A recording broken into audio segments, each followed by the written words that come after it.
Welcome to the Informed Pregnancy and Parenting Podcast. I'm your host, Dr. Elliot Berlin, and co-hosting with me today is Kristen Palacey. In addition to her passion for prenatal and pediatric chiropractic, Kristen recently completed her labor doula training and is in the middle of all that, you had a kid. I did. Welcome back. Thank you for having me. Today we're doing something new. It's called Before and After.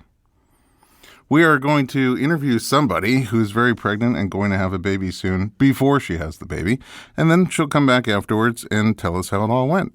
Our guest today is Jackie Seiden. Welcome to the podcast. Thank you. I love being around you. You're a TV actor now, but you are a Broadway origin. Yes.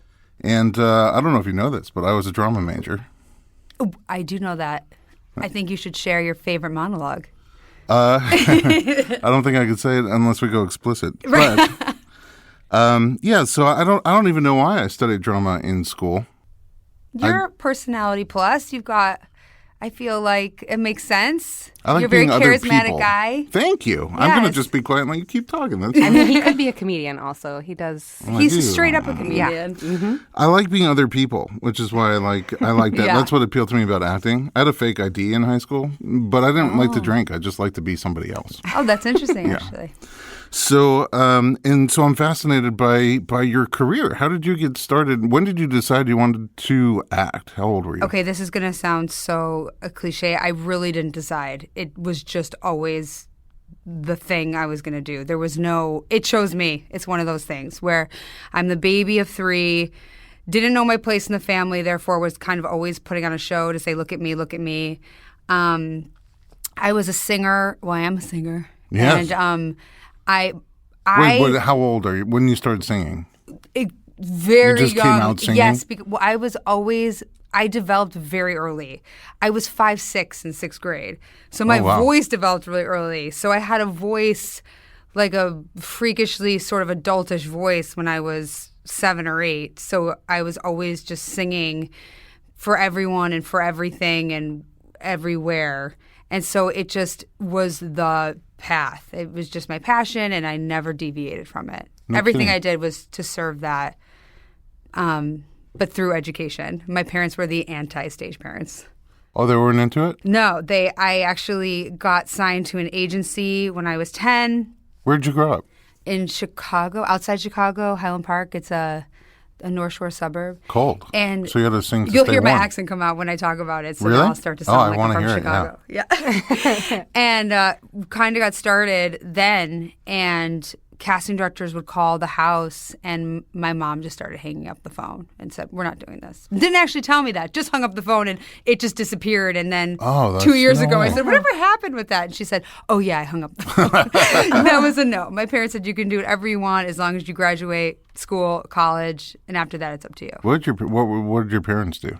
My father is a criminal defense attorney. Okay. Which I like to say, That's light. but he's kind of he's a showman too. In court, it's very similar, except that the stakes are much higher because they're people's lives. Right. And my stakes are just my ego. Well, Not the same. The tickets on Broadway are expensive, so Right. So people's money yeah, are getting that's hate our mail. hard-earned cash. Yeah, that's true. And then my mother taught mentally and physically disabled children, and she was going to school to get her master's. But then when she got pregnant, she decided to be home with the children and wanted to be present for us. That's nice. How many siblings do you have? I'm the baby of 3. Boys or girls? The eldest is a boy, my brother, and then my sister is in the middle, and they're my best friends in the world. Oh, that's so nice. They are. nice. Yeah. So your parents both had light and airy careers, just cheerful, happy, and they thought, we want you to do something more serious Yes, that's right. than It's acting. a miracle that they supported that I did. I mean, I don't even understand how they. I guess they didn't have a choice, but Were you I'm so taking grateful. lessons, singing lessons? Yes, I was started training vocally when I was 9, classically training. So they were behind that. Yes. Again, not sure they had a choice. You were going to do it no matter yeah. what. Yeah, although they did pay for it, and my mom drove me every week, so So they're supportive. they're in that supportive. way. Yeah. And then vocal lessons first? Vocal lessons first. But And then I then- also played tennis competitively. So there was a balance. It wasn't all theater and singing. I wasn't in kids' theater school. I was doing other activities, which I think. Are you competitive by nature? Yes, I hate being competitive though, so I stopped playing tennis because of that very thing. You hate being competitive? Yeah, I don't like the feeling of competition. I don't like tournaments. I don't enjoy it. I don't enjoy competing. But if you do it, you're going to win.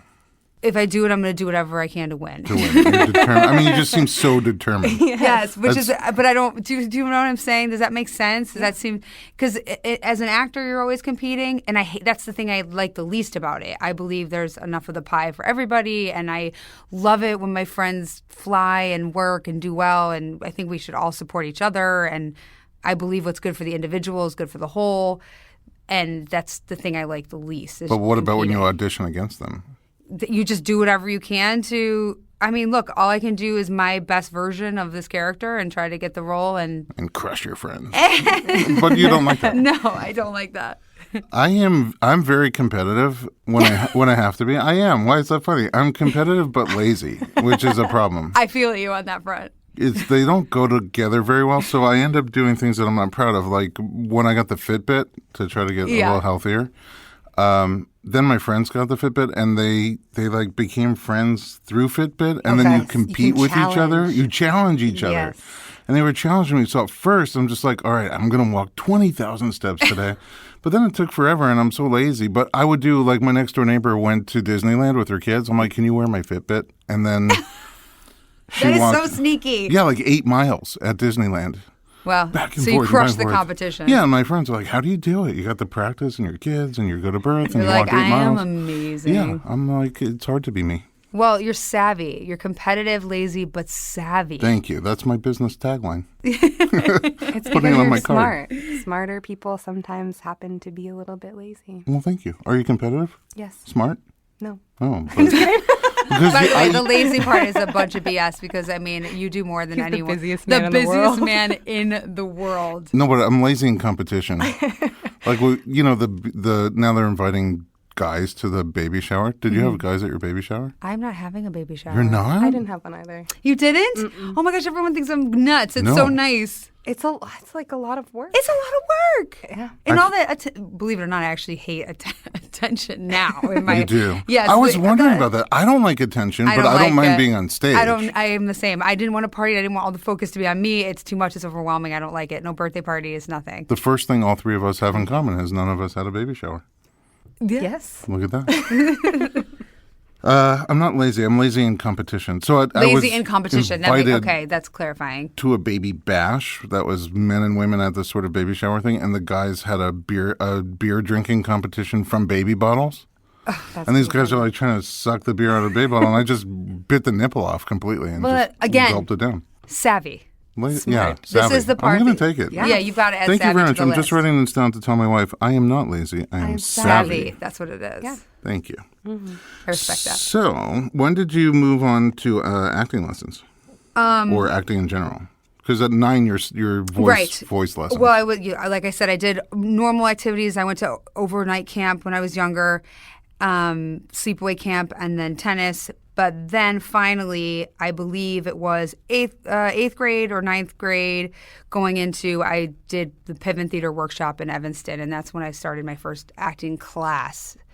And then it just snowballed from there. Then it was just in school, and I went to Northwestern University, and I majored in theater, and did you love it all? I do love it all. And as a matter of fact, I became an acting teacher out in L.A. Oh, really? Yes. Oh. I do love it all. I love the sport of it. Yeah. It's like a great time, and the community of it too, you know? So at first you're acting in like high school and college stuff? Correct. Although, like I said earlier, my parents said, you can do this, but you have to graduate school first. So I graduated. High school or college? College. Okay. So I graduated in 3 years from Northwestern. With a drama major? With a actually a Bachelor in Science. Okay. But I was a theater major. Right. And then I ran to New York not 2 months later. No kidding. That was it. Ran to New York with a target? No, I ran with a suitcase. With a suitcase? Yes, and my dream had always been to be on Broadway. Really? Since I was a kid. That was the dream. Were you going to Broadway shows? I don't think I could afford Broadway shows when I got there. But I'm pretty sure I didn't see where you one wanted show. To be. yes. I don't know if I'd ever even been to New York at that point. I just knew, I don't know, I just wanted to go. What happens when you get there? How does it? What did happen when I get there? Because it's just you in a suitcase. Oh, well, this is what happened. Through Northwestern University, they choose a handful of people to do a workshop for agents, and I got signed. Oh, wow. That's cool. So when I got to New York, I had an agent. And there you go. I just started auditioning, and then my dreams came true. How? What was your first one? Take us through it. Okay, so first, my first job was an embarrassingly horrible off-Broadway show where, like, it's one of those. It looked like a sketch from Saturday Night Live. Like, it's not even real. I don't even know how that happened. We're gonna move past that because I don't remember the details because I blocked it out. Okay. I got my equity card doing Scooby-Doo, which was my first tour, which I booked like 5 months after living in New York. Scooby-Doo was on Broadway? That was just a tour. It was just a show on By tour. the way, when I got to New York to make money, I went to bartending school. After going to Northwestern University Oh, wow. and graduating summa cum laude with a Bachelor in Science, I went to bartending school. Graduated middle of your class. Because I just had to get a job. And Yeah. so I was bartending, and because I do believe that work begets work, no matter what kind of work it is. Sure. Plus you get to meet people, and bartending is a little like acting too. There's something energetically I always used to tell my students and other people that are doing this, just work. It doesn't, even if it's not in your field, it feels like it's not connected, but there's something about your energy when you're kind of in the grind, and it just, I don't know. And so I was bartending, and then I went on tour to do Scooby-Doo. Got my card, left Scooby-Doo. What does that mean? Sorry, what is an equity card? Okay, so to get in the union, Broadway and Broadway tours they're union gigs, so you have to get in the union. And in order to do that, there's a couple different ways in. But one of them is to get a job through like an equity. If I butcher this, I apologize to people listening that are like, she's wrong. It's at a certain kind of theater that's a union theater that hire you, or in my case, I got this job on this tour, which was an equity tour, and that got me in the union. So you're traveling through the U.S.? Traveling through the U.S., playing ridiculous characters that we grew up with, like Daphne. Do you remember these? Like Velma? Yeah, of course. Like doing that. But I'm 21 and psyched, okay? Who plays Scooby? Is there like a... There's Guy. Oh, my gosh. He was a dead ringer for Scooby-Doo. No way. Really? Yes. I can't believe I'm telling And you about this Shaggy. because this is one of the, again, so... Oh, my God. But it's part of the past, I hope we right? have pictures of this. And then, I went back to New York, and the first big show I got was Hairspray. That happened soon after. Wow, that's quick then. It was quick, relatively speaking, yeah. And it was the dream. It was an amazing moment. It sounds very exciting. It I'm was. excited right now for you. That's really nice. For you, Me too. I'm for you excited back about then. my past. Like, wow, that was a good time in my life. But is it also intimidating? Oh my gosh. When I think about the casting offices now, there's one office that's the biggest in New York for Broadway shows and for television too now, Bernard Telsey, the Bernie Telsey office. And when I think of it, I get Spilka's stomach. Like my stomach gets like nervous butterflies just recalling the office because Really? it's so, yes, you get so intense. nervous. It's so intense. And the energy, that nervous energy, way more in theater than in TV and film. Like when you have an audition for theater, or for Broadway especially, and everyone's there and you have dance calls and you're all like in the room together and you just feed off that energy, it is intense. As a matter of fact, it's giving me anxiety right now. Well, it's Yeah. like the epitome of competition, right? It is everything about competition that is dreadful. that she does not like. And it's all your best friends too, by the way. You're like, hey girl, hey friend. It's all friends of yours, It's and a you're just tight-knit community, huh? yeah. What about being on stage? How long did you prepare for Hairspray? Actually, my journey into Hairspray was crazy because they had just opened I first did the first national tour, and they had just opened it, and this beautiful, talented woman got hurt immediately. And I mean immediately. So I went and learned. They had 6 weeks to do the show and then 10 days of tech, and I had 3 days to learn the entire score and learn all the choreography. Whoa. And it was madness. Again, thinking back, I can't believe it. But again, it was like just riding on fumes. That's incredible. I'm just even trying to picture, because I don't sing. Right? I sing, but I don't dance. You do sing. I don't dance. And trying to, just picture just lines in a comedy or lines in a drama. It's me and 2 other people in a room just pretending like there are 20 people on stage and where they are, and me just alone trying to navigate through that. And then I had one put-in, which is what you call rehearsal, when it's just you and everyone. And it was nuts because I'd never done any of it with another human before. Wow. And then also you have on top of it quick changes, which is like one of those things behind the scenes that people aren't totally aware of. Wardrobe changes? Yes. Jersey Boys is way worse, but my quickest quick change was 15 seconds. Okay? Oh, man. And I mean, how do you do it? You walk off stage and you don't leave the stage. You just walk into a wing. You have one woman changing your shoes. You flip your head over.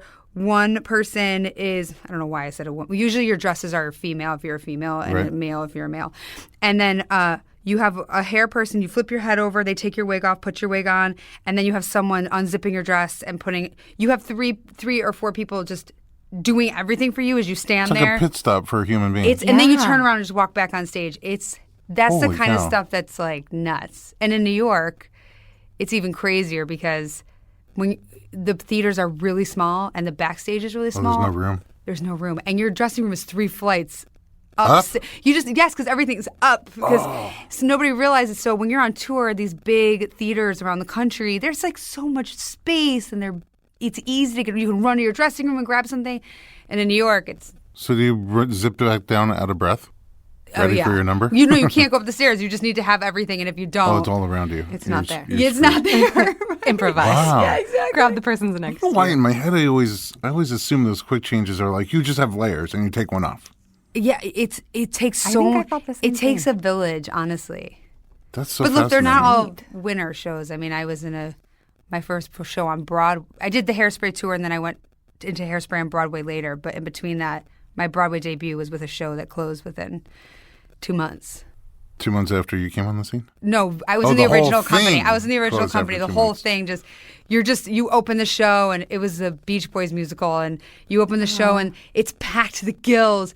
And then as the weeks go by, you see the audience get smaller and smaller, and suddenly there's no one in the balcony, and then you're like, oh my God, this is not going well. I think that's just my mom out there. Yeah, exactly. Do you have, do screw-ups happen on Broadway? Oh my Lord, do screw-ups happen? Yes. Yeah. Do you have a favorite? Actually, my mom was recalling this one time where there's so many to choose from, but what will happen if now when you go watch a show, just look for this. She was recalling there's this dodgeball scene in I've seen people, there's one of the guys fell into the pit in the stage in Jersey Boys, all kinds of things Onto happen. the orchestra? No, into like this trap door. Ooh. Sorry for laughing, but it was hysterical. He's fine. He's doing very well. But she recalls this time we were doing the dodgeball scene where we're all throwing these dodgeballs in Hairspray, and that the dodgeball just hit one of the characters just straight up in the face. And you see everyone in the cast facing the back and their shoulders just up and down, shaking. You can't see me, but I'm doing it right now. So it's just funny when next time you go see a show, sometimes watching the people that aren't doing the lines or singing the lead solos, you can kind of see people messing about because you do get bored doing 8 shows a week and people are young and silly and you can kind of sometimes catch things. Yeah, you can catch it. Yeah. So make that a Where's Waldo. Find the people messing around. I do that all the time. I even do that in movies because I'm like, wait a second, continuity error. That was over there before. Yeah, it's kind of the same thing. And you'll see shoulders like kind of bouncing up and down, people laughing, and you're like, what's going on in that corner over there? Yeah, it's funny. I think that would be my nightmare is how do you recover from something? Because I remember twice on stage in plays that I did. Once a guy just like, for some reason, the dark room, the black room. What black room? Well, that's where you go when everything goes dark and you don't know your lines or what's happening. You go into the dark room. No, that didn't happen. He just skipped forward about 3/4 of the way through Act One to his lines from the end of the act, and the person after him just instinctively went to her next line. And then was like, wait a second. And now where do you go? Yeah, because they're at the end of the act. So somebody has to bring it back. Somebody eventually did. But and everybody realized what happened, except I don't think the audience ever really came into it. People are just on the ride with you. I will say there's, when you have someone kind of, one of my favorite actresses who was just kind of went up on a lyric, just gave me strong, like, just strong hmms. And just was like, I'm going to push through this until a word comes to me. And we're like, okay, you get that. You go. Yeah, you're human and things happen. I was in a play called I Hate Hamlet. Oh, yeah, I've heard of that. Yeah, so I played a drunken character named Nick, who was sort of takeoff from Santa Claus.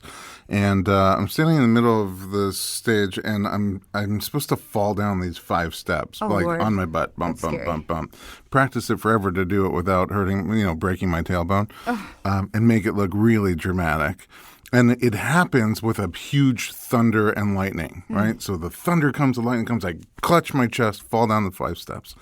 But the tech guy forgot right before all that happens, somebody walks in and the door closes, but there's no real door there. So it's just a sound effect. He walks in, door closes. Okay. So the guy walked in, tech guy forgot to hit the door closing. So I'm standing in the middle of the stage, ready for my big thing, and then I hear the noise and I clutch my chest and jump down in fear, but it's just a door closing. Click. And then I'm laying on the ground, and the thunder and lightning comes. And I have to, outdo myself. Right, now what? That's the thing. Especially those technical errors will get, you're all in it together. Yeah, and there's adrenaline because you never know what's going to happen. The show must go on. Correct. I love that. How does that, because you came to LA and now you're all TV and stuff. How does that compare for you? They're not even the same trade, I feel. I feel like, and that's my own opinion. It's so different that they just feel like 2 different jobs. Acting for film and television is just a completely different beast. You're not living on stage with other actors, just kind of in this world. Your action cut, it's all chopped up. It's just a lot more technical elements. No live You're not audience. rehearsing, huh? Usually no live audience. Unless you're doing a multi-camera for TV. Then there is. Yeah, and actually I would say that that's the closest thing to theater because you have that live audience and you have your blocking and you kind of do the scene, and that feels more familiar coming from theater. Yeah. It did when I first came from theater. Now, I like not having the anxiety of being on stage, honestly, but I love them both. It's fun. It's just very different. Yeah, I feel like that thrill, that energy, that, like you said, a lot of them are young. It's enjoyable when you're young. Yeah. And as you get older, I just wonder if it just gets... It's a tough life. Your schedule is the opposite of everyone else in the world. You're working every night and on the weekends, and then your day off is Monday and Tuesday afternoon. And because people that are working 9-to-5 jobs are coming to see shows at night and on weekends. So it's a hard thing to maintain as you get older, and it's a hard life. Do you feel a void when a show is over? Oh, yeah. There's a lot of feelings. Relief, excitement, sadness, nostalgia. It's all kind of there. And again, for me, a lot of it's community. And you're saying goodbye to this group. It'll never kind of be that again. Yeah. How about singing? Do you ever jump in off key? Jumping off key? Yeah, like you go for your thing and you're like, no. Not a day. Never. How dare you? That's why. What is this? I'm walking out of the studio? So it has. Okay. No. That's a fear for me singing. I'll like jump in and be 2 octaves too high for some reason. And that I don't typically sing unless I'm prepared and rehearsed. Yeah. I don't, So if there's any fear of me coming in and somewhere wrong, generally I won't do that. I fear you. Do you have a favorite TV appearance so far? Gosh, they're so different. I did enjoy doing. I love doing Life in Pieces, which is on CBS. I just love the character. She's the worst, and that's always the most fun. She's just that woman, that neighbor, that mom that's just like you imagine her with like a glass of white wine in her hand and it's just like, hi, you look amazing. So good to see you. And I just love her. Aww. She's my favorite. And I love the whole cast. So, yeah. So fun. So it's so fun. It's not work. I mean, let's be real. Well, it's amazing. I love what I do also. Like, I don't really, in the morning, I'm like, ugh, another day at work. And I work sometimes 10 or 12 hours. You work so hard. And actors do too. But it's just like, I don't consider it, most of what I do work. There's like the paperwork side, the insurance side. Yeah, all that. I don't consider it work either. I feel like I get paid to play. It's amazing to be in a field that you just really love. Right. All right. You got, I can't help but notice a little bump growing in your belly. A little bump. Well, compared to mine. God bless you. My big bump. He called it a little bump. And I want to find out more about your pregnancy and how you're getting ready for birth. But first, we're going to take a little break, and we'll come right back with Jackie Seiden.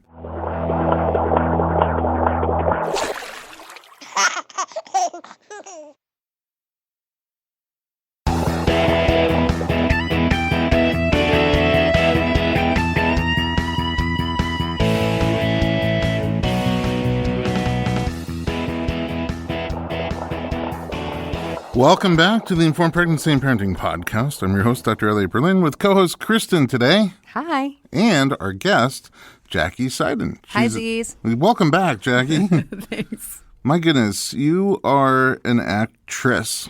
You say actress, not actor.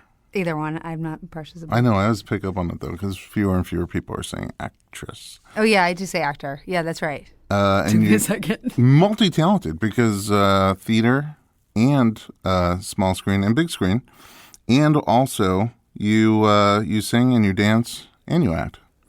And you've had incredible roles, from Hairspray to Jersey Boys, and then you came to Los Angeles and worked with Clint Eastwood, Gary Marshall, and Adam Sandler. What you said Gary Marshall brought you here? Yes, Gary. Oh, man, I miss him too.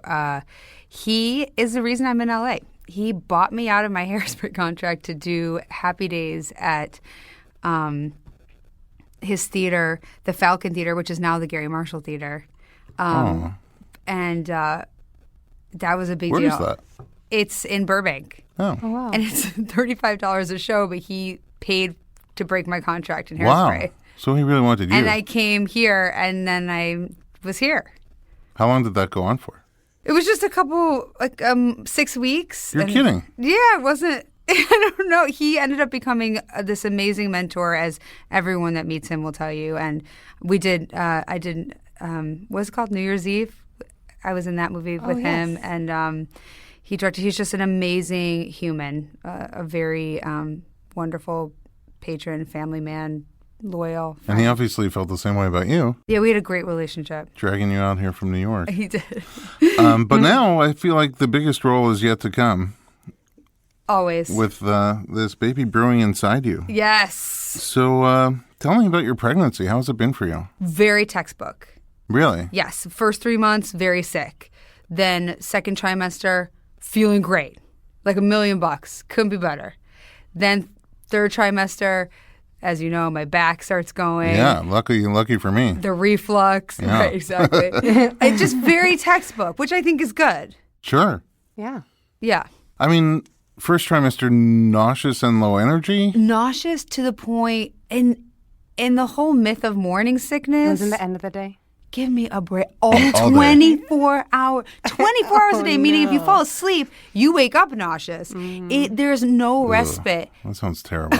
Recalling it is making me nauseous. And I didn't actually ever throw up, which almost makes it worse. I was just... Oh, really? Are you a non-thrower-upper? I am. Again, because of the singing, which you know, because you're a big singer. Yeah. I don't want the acids in my throat, so I'll do whatever I can to make it not happen. I literally was just at a birth this weekend with somebody who would not allow herself to throw up, and it did not work well for her. Like, she ended up having to take... repress it.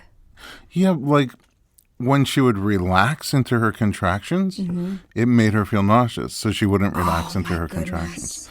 And, please don't be me. Well, I'll tell you what happened. She just took a shot of Zofran, and the nausea went away. Oh, there you go. So then she could relax and breathe. Yeah, it's so important, the breathing. Midwives say you can, like, puke a centimeter. So I thought it would be actually great if she could just let it go. By the way, she would have, as we know, it feels better to throw up. Yeah, you feel relief. But it's violent. Throwing up is violent. It's brutal. Anyway, so I wouldn't let myself throw up. My kids throw up in the most beautiful way. Easy. Like when they're sick, they just open their mouth and without fear. Yeah. I think it's the trauma of it being older, knowing it just makes it worse. I also think it's a little bit of a control thing. No, it's the acids. For you, it's the acid? No control thing? No, I don't mind. I just worry about it, like burning your throat. That part I understand. Some adults they don't want to throw up because they don't want to let go of control. Oh gosh, no. When I do throw up, I'm so relieved. You feel much better. At that point, I'm like, well, it is what it is. Yeah. My kids couldn't care less. They throw up like very peacefully, and I'm like, oh, is everything okay? Like, Dad, you're blocking the screen. I can't see the TV. They moved on. They're fine. They don't care. So yeah, that first trimester, brutal. And then, were you working at all during? Yes. That must be challenging. Let me tell you what else is real.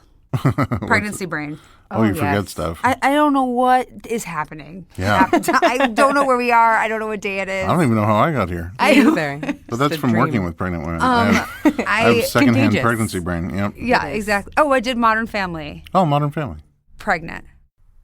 Were you supposed to be pregnant in the show? Or? No, so early so they would. Oh, yeah, got it. Yeah. Although I have 3 kids on the show. Oh, really? Yes. And you were pregnant in real life? Yes. How do you do that nauseous and low energy? Did people know? Boy, you just push through. I'm professional. You're so happy to be there. You just do your job. Did the other people around you know? No. Nobody knew? No, so early. You can't even talk about it? No. I didn't talk about Happy face? It was I was so psyched. You know, adrenaline is a real thing if you're like excited. The second you're working, it shuts off. And then the second you're back in your trailer, then you want to die. Yeah. You're like, give me something soft. Right. You're like, I'm going to die now. Yeah. It's something magical about becoming somebody else. You like really become somebody else. You really do. And then you're back to yourself. Yeah. That's why I'm going to get back into acting. You should just come to your practice and give yourself a different name and pretend. Yeah. I get another fake ID. Right. I'm Edward. Dr. Edward. People may complain. They're like, where's Dr. Berlin? Yeah. I don't know. You just make up some story about what happened. I'm not an actor, but I play one at my doctor's office. What, second trimester, lots of energy, big energy. Lots of feeling good. I also worked so I'm a runner. Mm-hmm. So I ran 3 miles 3 times a week up until 5.5 months. And that's when I started to feel sharp pains. And I thought, okay, my body's telling me we're done. Slow down. So now, ever since then, I walk an hour every day. Okay. Wow. So I'm still doing walking boring for you? Walking can be boring. Is How that do what you you keep it asked? interesting? Well, I'm saying if you're a runner, Yes. No, it's like all of a sudden watching something in slow motion. I do everything. I listen to music, which I love. I walk in the neighborhood, which is more interesting. I have a good podcast for you to listen to. Okay, great. Yeah. let me guess what it is. Yeah. I have a treadmill and I'll watch TV. I mean, I'll just do anything to distract myself. I talk on the phone, make calls, whatever it is, just to make that hour go by. I would, but when I'm just walking, I'm so out of breath I can't even talk on the phone.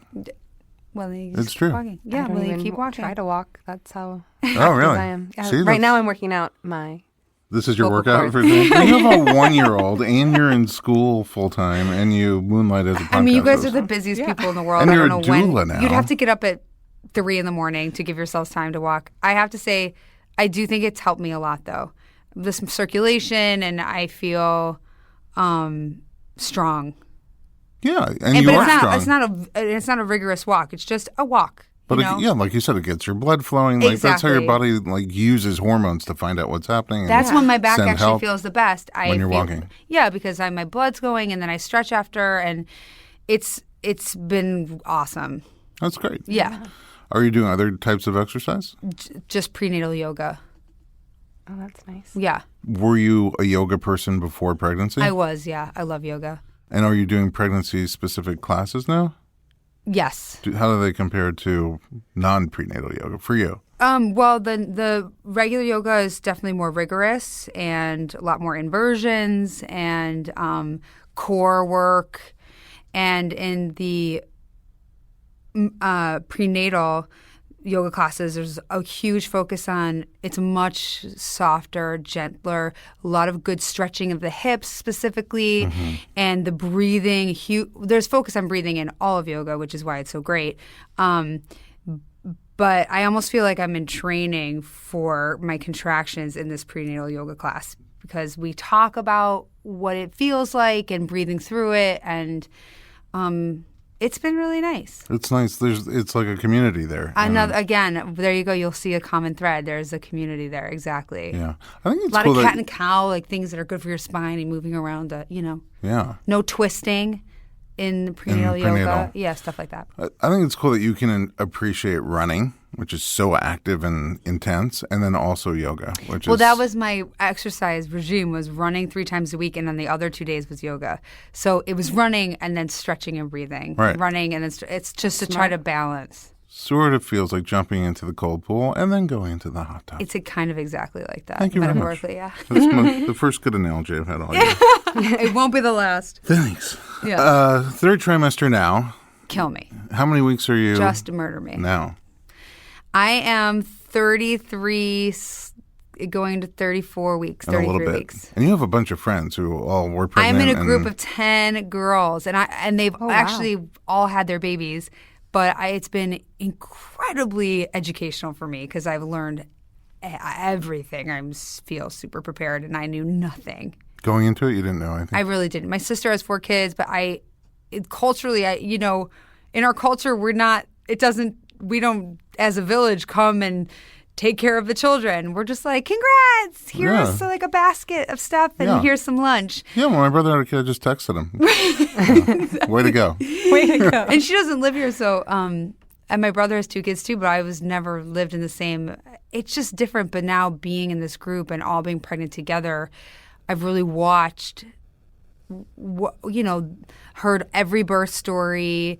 I didn't know what a mucus plug was. I didn't know what Pitocin was. I didn't know what anything was. And now, I feel like I've been going to grad school for birth. Did you decide to take any educational classes or anything? Yes. We took a lactation class. We took a birthing class, a weekend workshop birthing class. When you say we, are you saying you did these with your husband? My husband and some mutual friends of ours. Oh, at the same time? Yes. What was his role in the lactation class? Was he in the lactation class? Okay. He was. Oh, yeah.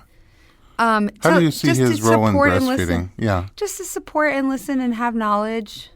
He really, I feel like so many of these guys now are just kind of like Renaissance men. They all want to be involved. All the husbands of these girls, they're into it. Yeah. Mm-hmm. Out of all the classes, some of our dads who also come into our practice. That's the one that weirds them out a little bit. I don't know why. The lactation? Yeah. Yeah, a lot of boobs. A lot of boobs. Yeah. A lot of boobs. And then the guys are like positioning. And hold and here and in a very non-sexual, yes, exactly. And then the guys, I think, feel uncomfortable. Like, is it okay that I'm looking at this, these women's nipples? Like, I don't know. That's what it is. And the lactation educators are just so used to it. It's just a matter of just grab it and, Yeah. Can I tell you, I'm really modest and really shy, and I have to, this whole process it's going to have to get me out of my shell. Break the shell for you. Yeah, I'm very, this, I've said this to you. I'm super modest. Yeah. So, I'm the girl, I've been married now for 3 years, but I get out of the shower and I immediately wrap a towel around me and I'm super modest. Yeah, I'm like that with the dog. I don't know why. I come out of the shower and the dogs are like, hey! I did that as a thing. Tower. I don't think I'm ready to poop on a table in front of people. Like, I don't people. They say it's not a big deal, but this is like, oh my God, I'm going to just be, it's all going to happen. It's so scary. I could see why it sounds uncomfortable. Right. But then, in practically speaking, just having watched so many people go through it, it just becomes a non-issue. I can't explain exactly. First of all, I believe you. And you're worried about it now, but I remember being worried about it, and then after, I think it was like days later, and I was like, "Hey, did I even?" Right, because in the moment you don't care, and then you're just stuck. I have people, whatever. Exactly. I do body work at birth, and I have people on a semi-regular basis. I come by the hour. I don't come for the whole thing. Right. So I come when you want me and leave when you don't want me. And a common birth plan is help me get to pushing and then get out of there. I don't want you there when I'm pushing. Totally fine. I have no problem with that. But at least half of the people that say that when it's time to push, I'm like, you're amazing. You got to 10. You're going to push. I'm going now. They're like, you are not effing going anywhere. Yeah, of course. But you said you didn't want me here when I don't care. Yeah, it just there's so much adrenaline and energy and the whole thing. I think it'll break that. And you're in the you. bubble at that point, and you've helped. There's a connection, and you've helped these women to get to that point. Far, So it's like, help me get through this now. Like now you're like their talisman. I You're don't like, know. no, exactly. You're my You've point. led me to the mountain. Like we've gone up the mountain. Now you have to stay with me. And also, some the setting that we create sometimes around birth is so sterile and cold that for some reason it actually feels comforting to have a big, hairy Orthodox man come You're rub your a very shoulders. comforting presence. Thank you very much. Yes. Thanks. You it's are too. true. So now that you've watched all your friends go through it and Yeah. you're getting ready for this big, journey of your lifetime, how are you getting ready?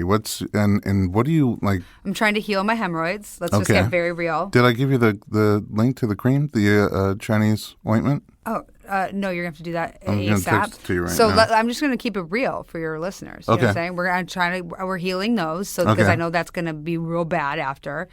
You know what the great thing about hemorrhoids is? What? At least you're not a perfect a-hole. Oh. See? I will jump over this table. Thank you.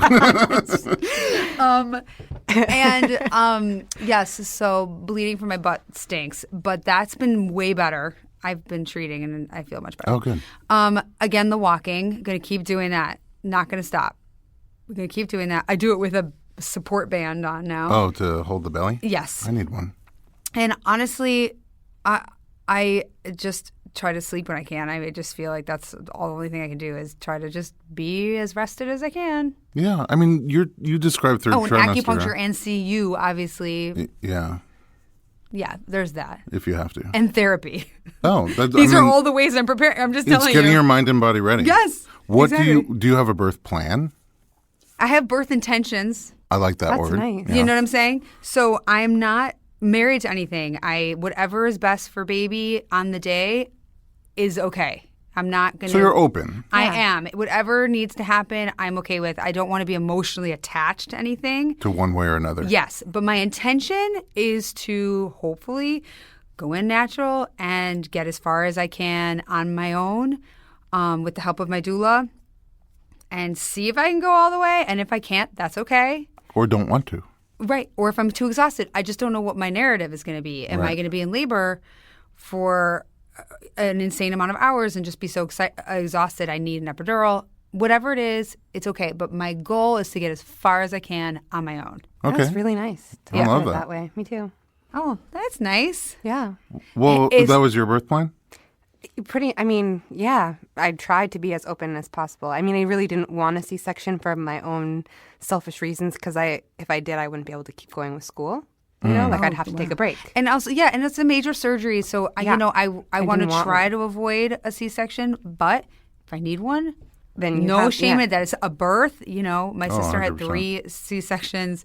And they're necessary at times, like sometimes. Exactly. I would say the sure. one thing I want to avoid, and I don't even want to say it because I don't want to put it out there, and I'm going to try to talk to my baby about this, is I don't want to, the only thing I would hope to not do is be in labor for a day and then go into some kind of duress and then have to do the C-section. That just seems like a lot. I have a documentary film called Trial of Labor. It's about vaginal birth after cesarean. And it's the only people who talk in it are the 4 women who are pregnant for the second or third time trying to have their first vaginal birth. So previously only cesareans.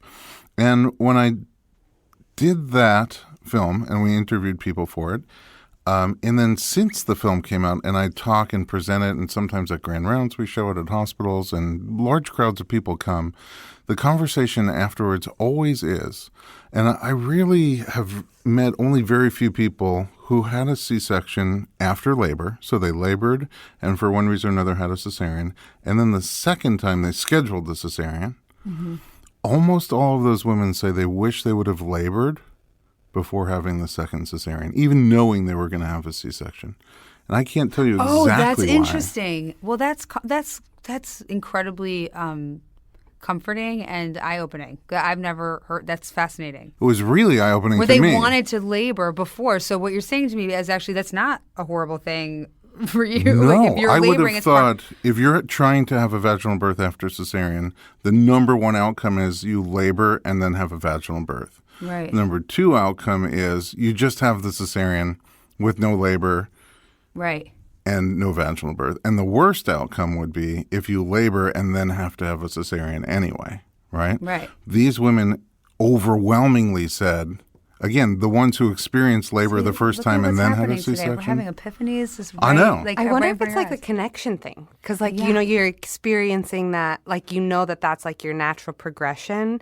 And then if you just miss that, it's like, you know, that's their option. Well, but they talk about like also, a transitionary phase. That's where I was like, going to go with this. With when they say that having a contraction is sort of almost like a defibrillator, where it's activating the baby's senses. Yeah. And to have those contractions. And the hormones that run through and your the body during hormones labor. and And it's the just a milk, the whole process. thing. Yeah. There's labor and birth, whether the birth is vaginal or cesarean. I'm sure there's women who've had long, difficult labors and then had a C-section and wish they never had that Guess what? labor. You just made me feel a lot better about that, honestly. Yeah. But I do think that's true. Even when I'm VBACing now based on that with clients, and we talk about it, I ask them if they see value in labor by itself. And if they do, then it's labor and whatever kind of delivery follows. But you got the benefit of labor either way. Right. And you're right. And there is that transitional aspect for I mean, especially for the baby who's changing worlds. Yeah, it's a totally different world. Yeah. So your birth intention is just go into labor spontaneously, labor as long I mean, as look, it we don't know feels what, okay what to if you. I'm late and I need to be induced. I mean, there Well, could just an be intention. millions of different things. Totally. Right. But my intention is hopefully I can just go into labor and have a natural labor. And then everything else will just deal with as it comes. I feel like the birth plan, or in your case, intention, Yeah. is really just page 1 of a flow chart. It kind of is. And there's a whole birth flow chart that always ends in a cesarean birth. Meaning, like you said, what if my water breaks and there's meconium? What if Exactly. What if the baby ends up breech? What if there's Well, if the baby ends up breech, you're gonna be trying to turn. you got a problem? I'm gonna be in your office like, I'll turn solve this it. baby. right now. Check out the B way. Dr. B revolves it. Anyway, so hopefully you won't be. Hopefully you won't be. As a matter of fact, can we just take a pause? Can you check her right now? I forgot to ask you. I wanted to know where she's laying. We'll take a peek. Okay. So it's a flow chart, and if X, Y, or Z happens, and if you're suffering or you're in too much pain, or you don't want to keep going, then you'll get this pain relief option or that pain relief option. And if you need to, of course, you'll have a C-section. I just want to be prepared for the unexpected. If I feel like if I'm attached to something, then I'm just basically setting myself up to be disappointed or upset over something that is out of my control, and I want to be open. Sure. And we have a lot of great options, so why not Exactly. keep them all open for yourself? How do you deal with intensity in general, with pain? You know what? I don't know. Really? I really don't, because sometimes it depends on the kind of pain. Right? Yeah. What about, what kind of, I mean, you had it. What does it feel like to you? Yeah. I mean, for me, it wasn't really fair because most of my labor, the baby was posterior. Oh, right. So I didn't really know, and I couldn't sit down. So for me, the pain was just like, I didn't really understand why it was so painful. Because for me, I was an athlete my whole life. So I was felt like I would be What'd you play? just prepared. Water polo. Wow. So intense, getting hit in the face all the time. And then I did martial arts for my whole life.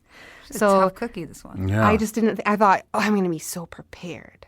And then I felt really intense pain, like a pressure that I couldn't give into. And so I just felt really not prepared. I see that And sometimes. Is that scary? Whoa. It's in the moment where you're Confusing.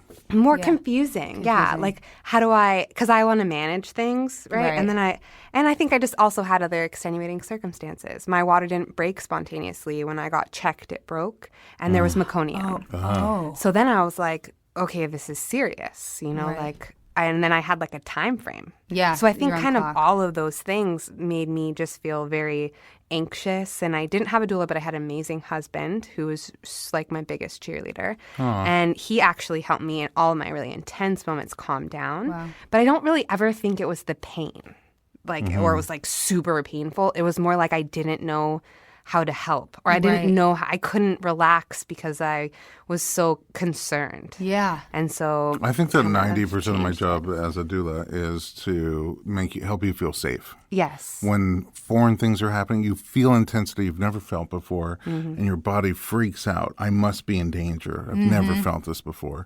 And it's like, how do you help yourself feel safe? But when you don't have normal, I will say textbook. Hopefully for you it'll be textbook like everything else. We'll see. You don't have textbook onset of labor, or the baby's in a position that gives you back labor, which tends to be a lot more intense than typical labor. That's what I've heard. And you just don't understand, why is this not going the way I expected it to go? But that's why Jackie has an open birth plan. Well, I will say my mom's story is pretty funny. I hope yeah. it's like hers. My parents were very young when they had us, and you had to pay per night to be in the hospital. Oh. And so my mom went into labor, but they sat in the car till 12:01. And then they went and admitted themselves, and then she had me at 4:30. Can I just? wow. That's That's crazy. so great. Just sat in the car, just watching the clock, waiting for it to be the next day because they didn't want to be for the night. I have the weirdest things happen like that. Yeah. Somebody will be due December 28th, and they'll do everything under the sun to get that baby out before the deductible resets. Or it'll be we're moving into the year of the monkey, and I don't want a monkey, so I don't want a Sagittarius, so Right, so they start doing squats. they try to and hold it in. One woman talked about trying to use a cork. I don't recommend it, but it could be a new Shark Tank product. Yeah. But maybe, hey, look, if I can have my mom's labor, 4 hours. Amazing. After you active sit in labor. the car for a while. Maybe genetics. What- it will work out. What do you find comforting? When you're feeling, what makes you feel safe? I'll probably be singing music. I wondered about that. Yes. Singing also, as you know, Can you and I think we record talked some about if you this. sing during labor? No. Aw. No, I'm kidding. I wrote a song for the baby. This is actually, so I had a miscarriage, and I got, and in between the miscarriage and my pregnancy, I got very lucky. I got pregnant right away after, but I didn't know I was pregnant. I was very sad, and I wrote this song kind of calling the baby home to me. The miscarriage baby? Just my baby that's meant to be my baby in your this baby. world. I was like, I'm ready for you to come. And I didn't, I have to tell you this, how I found out I was pregnant. Oh, yeah. So I wrote this song, and then a week later, I had a dream that this woman came up to me, a psychic woman who was blind, walks up to me and says, I have a message for you. Are you open to receiving a message? And I said, oh, yeah, work, babies, whatever. And she puts her hand on me in the dream and just opens her eyes and says, your baby girl has arrived. What? And I woke up at 2:30 in the morning sobbing. And I didn't want to wake up my husband because I just wanted to let him sleep, work or whatever. And I was like, what? Wait, what? That was so vivid and crazy. And no, I can't. It's too early to get a test. I can't. And then I went to CVS the second I woke up, and I took a pregnancy test, and I was pregnant. And with a girl, and for sure I was having a boy. Holy cow. It was have the goosebumps. weirdest That's thing. intense. Anyway, that was my Are story. you a dreamer? Do you dream in general? I know all my dreams. But this was vivid. This was like a crazy, I can see her and feel her. Well, I am. I'm goosebump and shaking. Your baby girl has arrived. And I don't know. Just so you know, I had a wonky genetic test in my first trimester With this pregnancy? So we weren't sure. The initial test said that she had a single X chromosome. Oh. And XO? just XO, right? So it turns out she's XX, but we went a couple months not knowing. I had to get an amnio. Wow. And I guess that's kind of what the definition of faith is. I just had faith everything was going to be okay one way or the other because of this dream. And the song. I knew she was going to come. I know that I just felt like she was coming. So however she was coming, and it was going to be okay. That's really amazing. I don't know. It was kind of a... I mean, what a road. You had the pregnancy, then a miscarriage, which is very tough by itself. Yeah. Emotionally. Then the dream, and then the and pregnancy. that kind of carried me through. I mean, it was very... And having that unknown, and I know a lot of women experience this because these tests have such high rate of false positives. Yes. So 90%, by the way. False positive? Yes, and can I say that these companies kind of downplay the number of false positives? Of course you can. They don't sponsor us. Right. And they won't. No. They won't now. Or how hard it is, because then they'll go in and do the ultrasound, and it's so hard to see the actual thickness and stuff. And so it's just like, it's a very, lot very of difficult. women deal with this. I know it. It's so hard. And you have to wait till that amnio. And anyway. You did an amnio? I had an amnio. Oh, wow. What was that like? I have to tell you, they put the needle in, and they said, it's not going to hurt. You're not going to feel a thing. Just let us know if you feel something weird. And it hurt real, real bad. Really? And they were like, okay, something was wrong. And then they had to do it again. And that time I didn't feel anything. Oh. So That's I didn't know if they nicked, I don't know. And Oh, my goodness. the nurse said, I wonder what you're like at the dentist. What? Oh, Because my you were goodness. squirming from the pain? But yeah. Of something that this wasn't supposed to hurt? actually to circle back to your question. People and the bedside manners is a real thing. That was not a great moment for me because my mom was there and it's emotional and it's scary and there is a risk. There's a risk of causing a miscarriage. Exactly, and there was blood in the sample, probably because they nicked pinned me like a pin cushion. But the second one I didn't feel at all.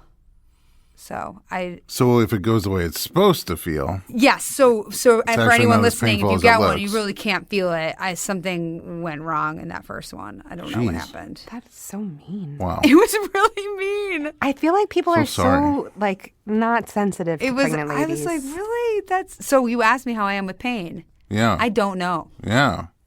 How are you at the dentist's office? Really? I was just going to say nerve pain and dentist. That is my no. I can't. You don't like it. But I can go into. But this is not nerve pain. This is so I much feel like more of this a kind of natural pain- intensity that if it goes textbook will start very tolerable and build up. And as it builds up, you're going to build up also your hormones and your natural painkillers. I can go in and breathe through.